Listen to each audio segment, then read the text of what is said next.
ఆకాశంలో ఉన్న దేవుడు మనకి ఆశీర్వదిస్తాడు అనుకుంటాం. మనం పూజ చేసేటప్పుడు దేవుడు దిగి వస్తాడు అనుకుంటాం. కానీ ఇప్పుడు దేవుడి ప్రతిమ అంతరిక్షంలోకి వెళ్ళబోతోంది. ఏ అంతరిక్షంలోనో భగవంతుడు ఉన్నాడని మనమందరం పూజిస్తుంటే భగవంతుడి ప్రతిమ మాత్రం అంతరిక్షంలోకి వెళ్ళబోతోంది. తాజాగా ఎవరైతే సునీత విలియమ్స్ రోదసీలోకి మూడోసారి వెళ్ళింది, మూడోసారి యాత్ర చేపట్టినటువంటి భారత సంతతి వ్యోమగామే.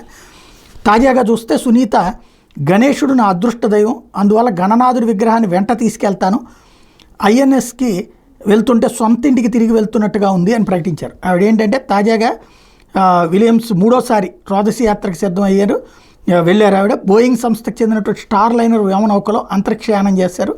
భారత కాలమానం ప్రకారం మంగళవారం 8 గంటల 4 నిమిషాలు ఫ్లోరిడాలోని కేప్ కెనావెరల్ నుంచి ఈ వ్యోమనౌక నింగిలోకి దూసుకెళ్ళింది.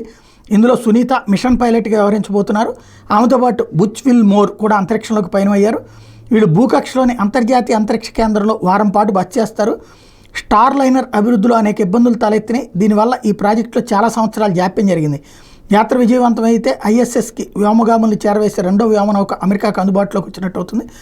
ప్రస్తుతం స్పేస్ ఎక్స్ వ్యోమనౌక ఈ సేవలు అందిస్తోంది. స్టార్ లైనర్తో మానవ సహిత యాత్ర నిర్వహించడం అయితే ఇదే మొదటిసారి. ఈ నేపథ్యంలో గణేశుడి విగ్రహాన్ని తీసుకెళ్తాం అనేటువంటిది ఇక్కడ ఇంపార్టెంట్ అన్నమాట.